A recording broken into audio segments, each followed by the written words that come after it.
Gọvanọ Chukwuemeka ekwugo na dim Chukwuemeka Odumegwu Ojukwu bụ onye eji eme ọnụ bụ onye kụnyere mkpụrụ agamniru ma rụtụ aka na onye ọbụla bụ onye Igbo na-eme nke ọma maka na o were ezi amamihe.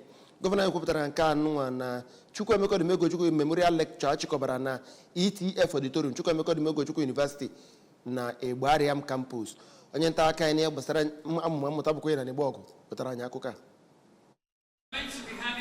Gọvanọ onye nke nọchitere anya ya bụ osote ya bụ Dọkịta Onyeka Ibezim gwara ndị Naịjirịa na dịka ha na-emerube emume maka ndị mere ihe dike n'ala anyị ka ha tụgharịkwa uche na ọghọm dị na ọgba aghara ma kwukwa na ọ bụ sọsọ mgbe ha bịakọtara ọnụ ka ha ga-eji mepụta ebumnuche ha dịka ndị mmadụ.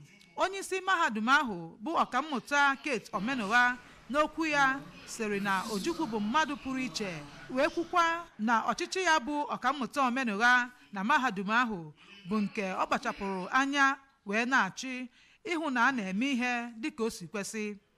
Onye nkuzi n'ọgbakọ ahụ bụkwara minista hụburu maka ụgbọelu bụ Chief Osta Chidoka kwuru na agụmakwụkwọ n'ebe ndị Igbo nọ azụpụtara ndị ama ama na mba Afrịka mana kwumuo na ọ dị mkpa ịchịkọta ntụrụugo niile ahụ ka ọ bụrụ ihe ga-aba uru nye ọha mmadụ.